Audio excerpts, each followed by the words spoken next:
et j'aide Divine dans ses différentes présentations à parler du domaine de la santé et apporter un plus dans ce que je sais et dans ce que je connais.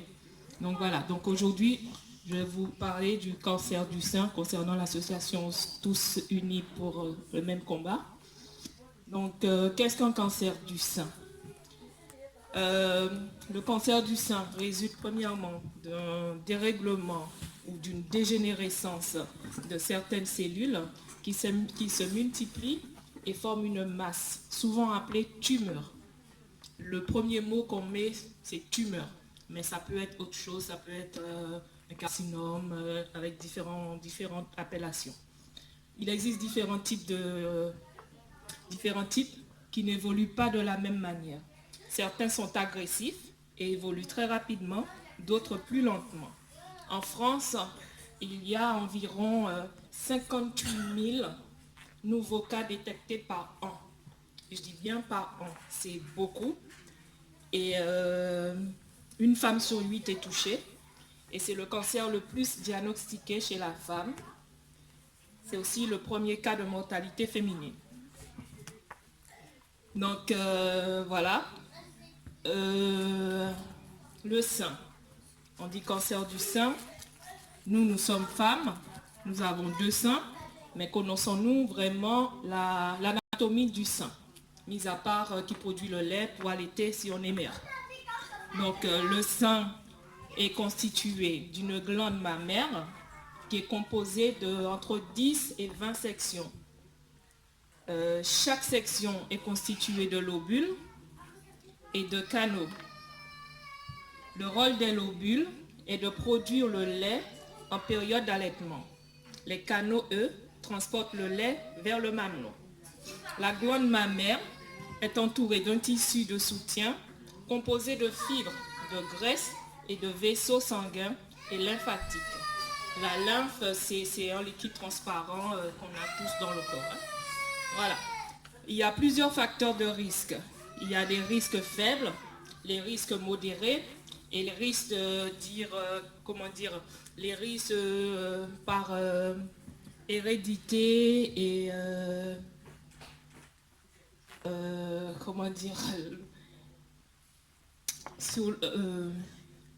ils sont héréditaires ou génétiques. Voilà. Donc les risques faibles, je vais poser mon papier. Les risques faibles, c'est quand une jeune fille a ses règles à 9 ans ou avoir ses règles très tôt, plus que l'âge normal, ou la ménopause tardive pour certaines femmes. Tout ça, c'est des risques faibles, mais qui existent. On a les risques modérés, c'est ne pas avoir eu d'enfant ou en avoir eu tardivement ou ne pas avoir allaité. Tout ça constitue des facteurs de risque modérés. Modérés, mais qui existent quand même. C'est des risques à prendre en compte. Et le risque le plus fréquent, c'est quand on a suivi un traitement hormonal contre la ménopause. Voilà. Le surpoids. Il y a le facteur de risque aussi dû à l'âge. Et il y a un autre groupe de facteurs de risque, comme je viens de dire, c'est la génétique et l'hérédité.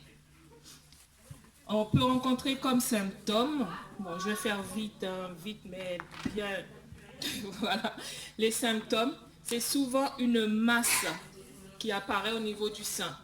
Une masse ou des ganglions au niveau de l'aisselle qui commencent à devenir douloureux ou qui gonflent. Une masse dans le sein, une boule, quand on se palpe, on sent une boule, une grosseur, c'est le symptôme le plus évident. Il y a aussi la déformation du sein qui prend une forme bizarre, qui part à gauche ou qui part à droite, une forme bizarre. La rétractation du mamelon, au lieu que le mamelon pointe vers l'avant, il va pointer vers l'intérieur. Il y a l'écoulement mammaire alors qu'on n'est pas en période d'allaitement, l'écoulement mammaire. Et il y a les ganglions sous les aisselles, comme je viens de dire, qui va être douloureux. Voilà pour les symptômes. Après, il y a le dépistage. Le dépistage, c'est quelque chose qui que toute femme devait faire, surtout à commencer par la palpation des seins, surtout après les règles.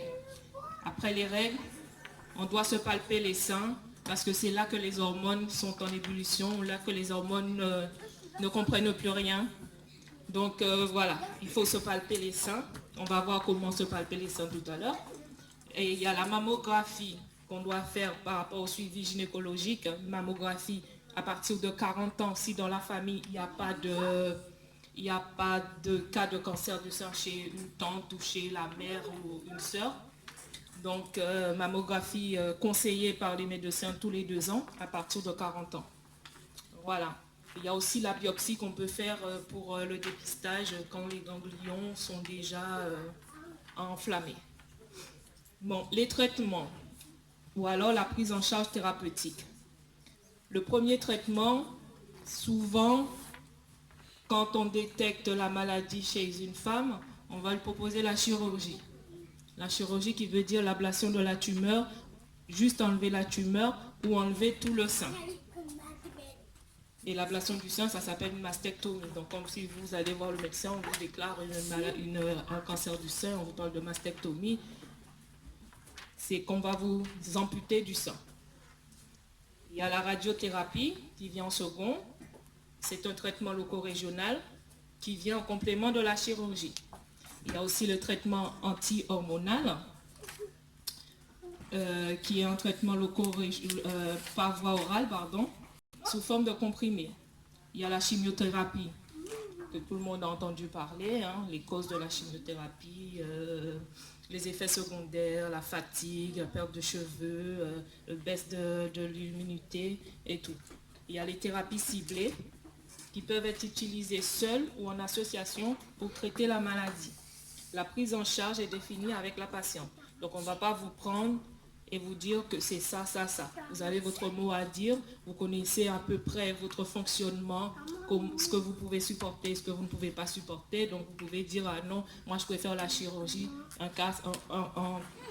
d'emblée, et c'est fait, suivi peut-être après de chimio. Il y a le choix du traitement adapté à chaque situation qui est établi par plusieurs médecins et spécialistes. C'est-à-dire, pour un cas, il y aura l'oncologue, il y aura le chirurgien, il y aura l'anapathe, il y aura le cancérologue, tout un tas de plusieurs médecins spécialisés dans le domaine pour une bonne prise en charge.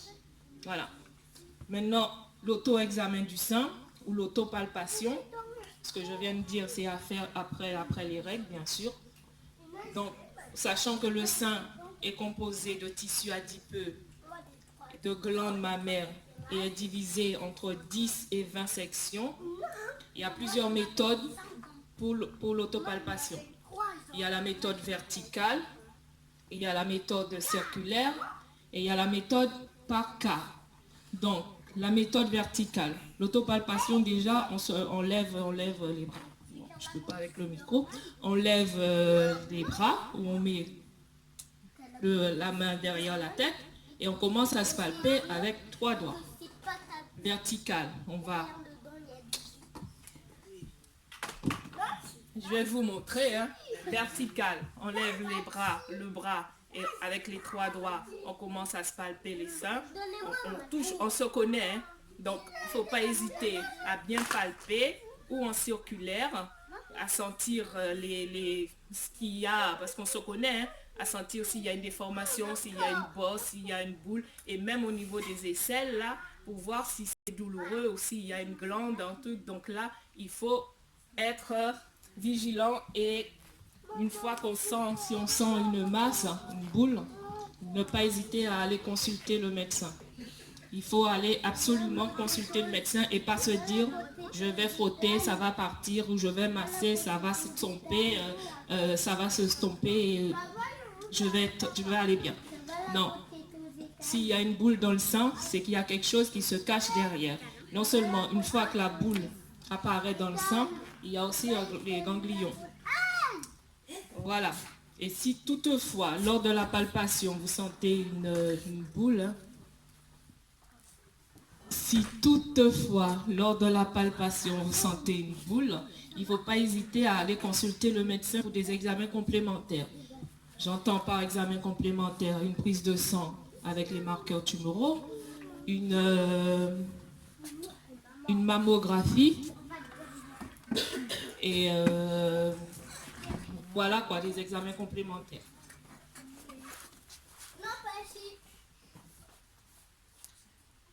Un petit conseil, juste un petit conseil parce qu'on a Dora qui va intervenir là-dessus concernant l'hygiène alimentaire et tout. Donc il faut arrêter le sucre. Dès que vous sentez une boule, arrêtez le sucre tout de suite. Parce que ce genre de cancer-là se nourrit de sucre. Se nourrit de sucre. Cette bête-là se nourrit de sucre. Donc arrêtez le sucre. Voilà. Et sachez que plus le diagnostic est posé tôt, plus la prise en charge thérapeutique peut démarrer tôt. Et il y a plus de chances de guérison. Voilà. Pour la femme, c'est à peu près en gros concernant le cancer, parce qu'on a des prospectus après où il y a toutes les informations nécessaires et utiles. Mais j'aurais aimé aussi parler du cancer du sang chez l'homme. Oui, ça existe chez l'homme. Nos enfants garçons, nos frères, nos maris peuvent être touchés. On doit rester vigilant, surtout chez les hommes où ils croient qu'ils ne tombent jamais malades et que pour eux ce sera normal. Ils vont peut-être croire j'ai fait du sport, j'ai un peu trop pompé et c'est le muscle. Non. Le cancer du sang chez l'homme est rare, mais il existe. Il peut toucher 1% de la population masculine en France par an. Donc environ 800, moins de 900 cas détectés par an chez l'homme. En France, bien sûr. Hein. Parce que les hommes, ils ont des tissus mammaires, tout comme les femmes. Il est important que les hommes sachent qu'ils peuvent être touchés, qu'ils peuvent être concernés par le cancer du sein, notamment afin de ne pas négliger les symptômes. Les symptômes chez les hommes, c'est un peu différent, mais un peu différent. Parce qu'il y aura toujours la masse sous les selles, il y a la rétraction du mamelon, il y a l'écoulement ou saignement au niveau du mamelon. Pourquoi un homme va avoir un écoulement au niveau du mamelon? Ça doit inquiéter, ça doit alerter. Il y a des douleurs au niveau du sein et une enflure, le sein qui gonfle, quoi. Et les symptômes tardifs, parce que les hommes, ils aiment traîner sur les choses avant d'aller voir le médecin ou avant d'en parler. Donc les symptômes tardifs, souvent, c'est quand il y a déjà des métas, hein, où le cancer s'est propagé dans les autres organes. C'est une perte de poids, c'est une douleur osseuse, ou une toux suivie d'un essoufflement où personne ne comprend. Les facteurs de risque chez l'homme, c'est dû à l'âge, augmente avec l'âge. Il y a la gynécomastie chez les hommes, c'est qu'ils ont la glande mammaire un peu trop développée et qui ont des seins de jeunes filles. Hein. Il y a les problèmes de testicules non descendus. Chez nos petits garçons, ça commence dès la naissance où le testicule joue le rôle d'ascenseur. Un jour il est en haut, un jour il est en bas, un jour les deux sont là. Il ne faut pas hésiter à palper les testicules des petits garçons.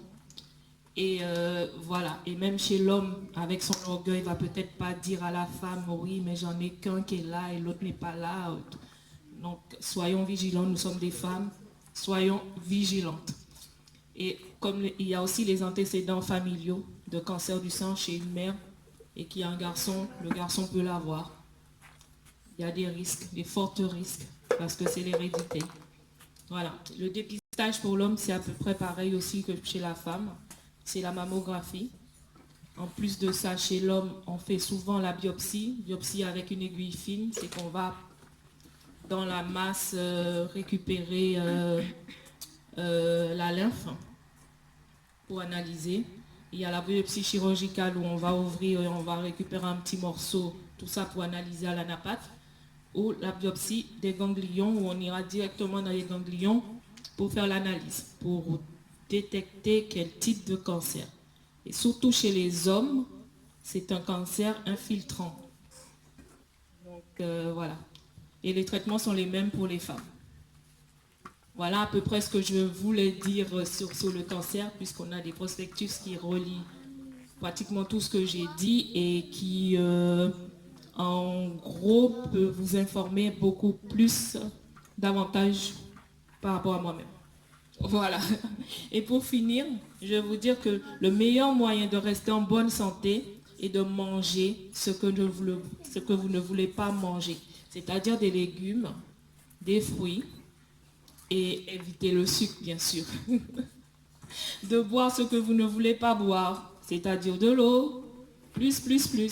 Évitez les jus sucrés, évitez les sodas, évitez l'alcool. Je ne dis pas de ne pas boire, hein, mais avec modération ou dites-vous, le week-end, je me permets ça, mais en semaine, non. En semaine, je fais attention. Et de faire ce que vous ne voulez pas faire, c'est-à-dire aller chez le médecin, faire du sport.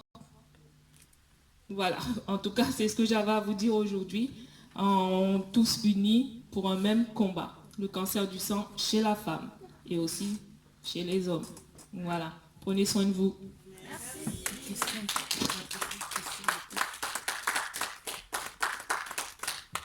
S'il y a des questions, je vais essayer de répondre.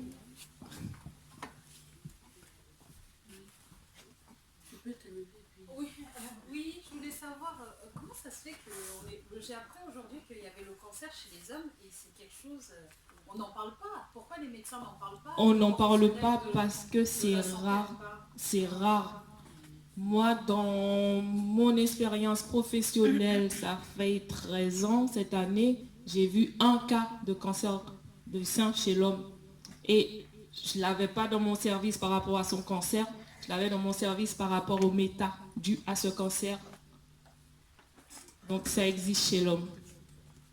Les médecins, ils n'en parlent pas puisque c'est détecté très tardivement chez l'homme. Il y a des choses qui sont mises en place comme pour la femme. Comme pour la femme. 40 ans, aller faire des contrôles. Ah ben non, pour l'homme, il n'y a pas de contrôle, non. Il n'y a pas de contrôle, il faut juste par rapport aux différents facteurs de risque, rester vigilant. Et il faut qu'ils le savent aussi. Hein. À pas se dire, oui, j'ai dû trop forcer en faisant les pompes, que mon sein me fait mal. Oui. Ça doit être vraiment rare. Hein. C'est très rare, c'est qu'un pour cent, 1% de la population française. C'est minime, mais c'est là. On ne doit pas l'oublier. Oui. Il faut la sensibilisation qui va avec, hein, parce qu'on en parle pour la femme, pour les hommes. Moi, On en parle chez la femme parce que c'est vraiment récurrent, oui, on en parle parce que c'est une cause de mortalité, c'est la première chez la femme. Voilà. Il n'y a pas de quoi. Oui. Je voulais savoir pour le cancer du sein chez la femme, est-ce qu'il y a un âge minimal? Est-ce qu'un enfant, par exemple, une petite fille peut développer le cancer du sein? Je ne pense pas qu'une petite fille peut développer le cancer du sein parce qu'elle n'a pas encore les glandes mammaires développées. Mais il n'y a pas d'âge pour avoir un cancer du sein. J'ai vu même, toujours durant mon parcours professionnel, une jeune femme de 23 ans avoir le cancer, ça a été détecté après son accouchement. Le bébé avait que 3 mois. Donc, qu'est-ce qu'on lui a proposé? Le médecin ne lui a pas proposé la mastectomie tout de suite, mais par chirurgie, on a enlevé la tumeur et ensuite, après, elle a eu la chimiothérapie. Mais il n'y a pas d'âge pour avoir un cancer du sein. Moi, j'ai une question. Par exemple, là, ces temps-ci, quand par exemple je lève mon bras, là, je sens un étirement ou un truc comme ça, là. Je m'attendais à ça parce que moi-même, en préparant, ce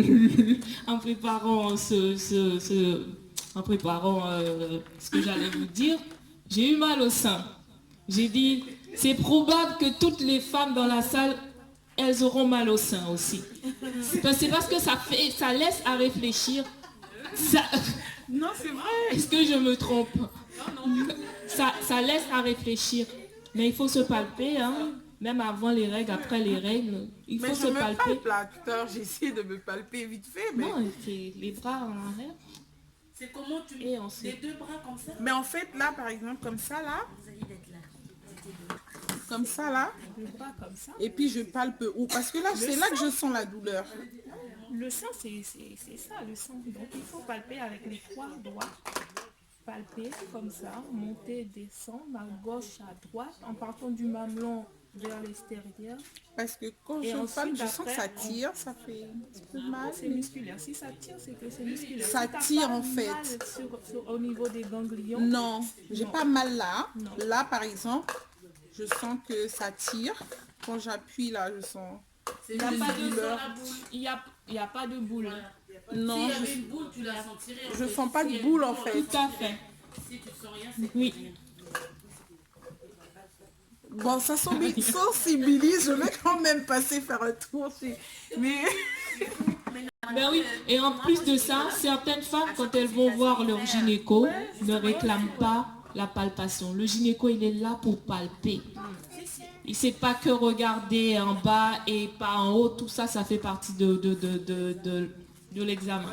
Donc, il faut réclamer la palpation du sein.